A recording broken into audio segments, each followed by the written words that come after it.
Hey all, Heretic here, another Hearthstone Battlegrounds Players Guide, and I'm here to bring you the information you need to help you win with the Jailer. So get comfy and let's dive in. First, let's talk about the hero power Runic Empowerment. This costs 1 gold and reads, give a minion +1/+1 upgrades after 9 friendly minions die, 9 left. So during the course of the game, every time you have 9 minions die, the buff is permanently going to be increased by 1 to no cap. So theoretically, it can keep going forever. You can get +30/+30 every time you hero power for just 1 gold. The issue is this takes a long time to build up. It is a really good buff in the long term of the game. It is targeted buffs, which is always good to get those key minions, to get your cleaves, to get your more vulnerable minions that help, the utility of your board do better, buffed and more viable for combat. The issue is it takes time to get there. So what you're going to be looking for during the course of the game is a lot of death rattles, a lot of reborns, those things that can make your minions die extra times to give you more value for this horsepower of your hero power. The longer you have minions on the table dying, the more buffs you're going to get so you can do better in the next combat. Now, when it comes to tiering with Jailer, I have played a few games now with Jailer. I have tried multiple, I have tried 3-on-3, I have tried Basic, I have tried Warrior. And I find typically with the right lobby, your best value is going to be in Warrior Curve. Not so much because the minions you're getting you want to buff and make better, but because if you have the right lobby and their death rattles, you're buffing your hero power a little earlier. Now, it's not much because those early game death rattles don't equal to much, but it accumulates over those, first 5 to 7 turns where it can be like a, +3/+3/+4/+4. And then when you start getting into the good minions, now you have a significant buff to hit them with, and you're going to get more and more minions that summon more. It's kind of a snowball effect. If you don't hit those minions, it falls away quickly, but if you do, it can keep piling up and run over your opponent. So I feel Warrior Curve's probably your best bet.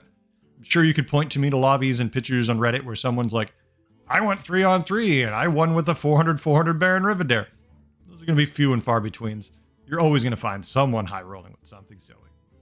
Now, when it comes to the rewards I'm looking for when I'm playing the Jailer, typically these are the ones I've had luck with or seen other people have luck with. Not necessarily the best, but certainly in the scenarios I saw good in, they're obviously good for what you're going to want to do with this hero. Evil Twin is, hey, look, I buffed a minion a whole bunch, and it turns out it's huge, and it turns out, oh, look, there's 2 of them. Because you're targeting with that hero power to make sure that highest health is one particular minion, you know which one's going to be the Evil Twin. So, you can make a giant, massive Divine Shield taunted mech. You can make a giant Hydra that is now just huge and ridiculous. And oh, there's 2 of them. Next up, Smoking Gun. I mean, obviously, with what we're going to be doing with this hero, you're going to have a lot of death rattles. You're going to have a lot of summon additional minions because that makes your hero power better, which means you can do more buffs. Which then means when they all get +4 attack, even the tokens you kick out during the combat, that is massive. I like Smoking Gun with this a whole lot. It worked great for me. And last but not least, I saw someone do this with Volatile Venom. It just hasn't been offered to me. I would love to do it. Basically, +8/+8 to every minion. They all get the buff. They all get this nastiness of they die. And oh, look, you triggered, even if they survive the hit, they die, which triggers their death rattles, which gives you summons, which gives you more triggers of your hero power. Huge buff across the board for this one. So this one is a lot of fun to do. Just don't use a lot of Divine Shields or minions you expect to survive, because the second they hit that first time you do it, they're going to die, because that's what the quest gives you. A lot of attack, a lot of health, and then you die.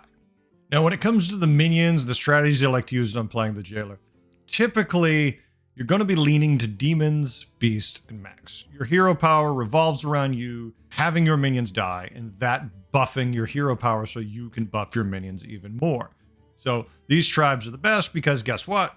They die, they kick out tokens, gives you more value. This is definitely the way you want to lean.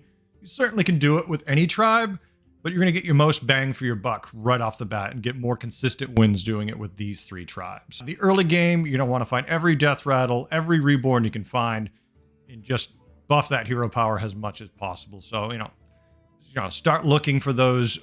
Find your rat packs, find your replicating menaces, get that value, and then go for the big minions that are actually going to win you the game. In the mid game, you're going to start looking for those key minions. You're going to start saying, oh, it looks like I'm playing this tribe, and now you're wanting to make sure you're hero powering the right minions. So the kind of things you're going to be looking for are Deflectobot, Cave Hydra, hell, even Ball of Minions is a really good minion to target, because when you sell it, those stats are going to move to other minions you want to keep on the board. And if you happen to triple it, you're going to buff 2 different minions with all those stats. So definitely an investment for there when you're playing the Jailer. By the end of the game, you're going to be looking to hero power those minions that are truly key. If you haven't found them, these are going to be the ones that give you complete direction. Your Cave Hydra, your Baron Rivendare, your Foe Reaper, your Imp Mama, your Manted Queen. All of a sudden, bunches of extra stats being put on these minions are going to really give you a good chance to win. There's nothing wrong with having a Manted Queen that, you're buffing +20 a turn. Turns out, little extra health goes a long way with poison and possibly whatever else they could roll. Now, when it comes to countering the Jailer's not a subtle hero, more of a hammer than a scalpel. Just going to have a bunch of stats, death rattles, and going to try to pummel you into submission. So they're going to fill the board with a lot of tokens, and 1 or 2 really buffed minions typically. And also, that quest reward can really make a big difference, so keep an eye on that. If you know they're leading, say, for instance, with a Cave Hydra or a Foe Reaper, well, next to your taunt, stick a Leroy. If that taunt especially has Divine Shield, it's going to, bounce off your taunt, and then it's going to kill the Leroy, and it's gone. Problem solved. If they're more of a mech build with a lot of Divine Shields, get a Tunnel Blaster up front. Blow all those shields off. Don't worry about it. Otherwise, it's typically more of a, just a brawl.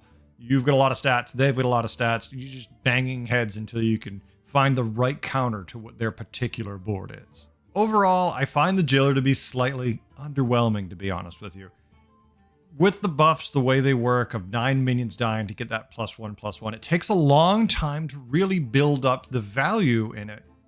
And if you don't have particular luck in finding those death rattles, you're dead really quick, because your hero power of +1/+1 for 1 gold isn't really going to win you any game unless you get incredibly lucky with your other minions you find. So I expect they're going to lower the number of minions, probably to like 7 that have to die. Any more than that, and he becomes way too powerful. You're going to be quickly scaling out of control. But at 9, it's just too hard. I mean, maybe they'll lower the armor so you can get the quests a little faster, so you feel a little better, and it gives you more time to get your minions buffed up. But 9 feels way too high. The armor is a little too low. Right now, Jailer's not just in a great place, but there's potential. And he's far from the worst hero. If you're offered a bunch of garbage and you have the right minions in the lobby, he still can work. If you see beasts, demons, mechs, there's a good chance with a little luck, you could pull it off even now easily. But with a little adjustment, just a hair balancing, I think he's going to be a solid mid-tier 3 hero. Right now, he's way down. He's top 4, but it doesn't feel good at all. Once they lower that hero power requirement, he'll be a lot better. But still, get some reps in, figure him out. He's worth your time to figure out, but there's probably better in the shop you could take right now. Stay tuned. I have more guides on the way. I hope you learned a few things today and had a good time. I know I did. Thanks for watching. Bye.